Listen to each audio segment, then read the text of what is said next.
జాగ్రత్తగా గమనిస్తే AP politics ని కేంద్రంలో అధికారంలో ఉన్న ఎన్డీఏకు నాయకత్వం వహిస్తున్న బీజేపీ నడిపిస్తోందా అన్నది అనుమానం కలుగుతోంది అంటారు. బీజేపీకి ఏపీలో పెద్దగా రాజకీయ బలం లేదు. కానీ లోక్సభలో, రాజ్యసభలో ఏపీ నుంచి ఎంపీల మద్దతు అంతా కీలక సమయాల్లో ఆ పార్టీకే దక్కుతోంది. ఇక్కడ చూస్తే కేంద్ర స్థాయి బీజేపీ నేతలకు ఏపీలో ప్రాంతీయ పార్టీల విషయంలో రాగద్వేషాలు పెద్దగా లేవని, ఉన్నవి రాజకీయ అవసరాలే అని బోధపడుతోంది. ఇక వైసీపీ అధికారంలో ఉన్నప్పుడు 2022లో రాష్ట్రపతి ఎన్నికలొచ్చాయి. ఆ సమయంలో వైసీపీ ఎటూ ఎన్డీఏకు తమ మద్దతు అని చెప్పేసింది.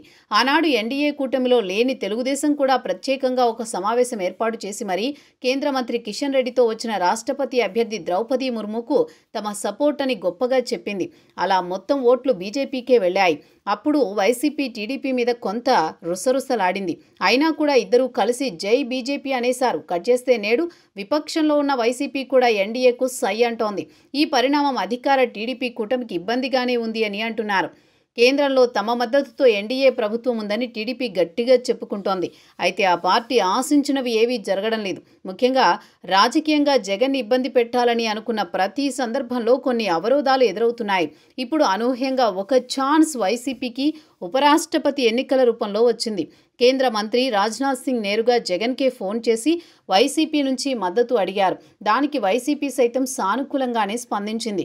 అయితే ఈ మద్దతు బీజేపీకి మోదంగా ఉంటే టీడీపీకి ఇబ్బందిగానే ఉందని అంటున్నారు.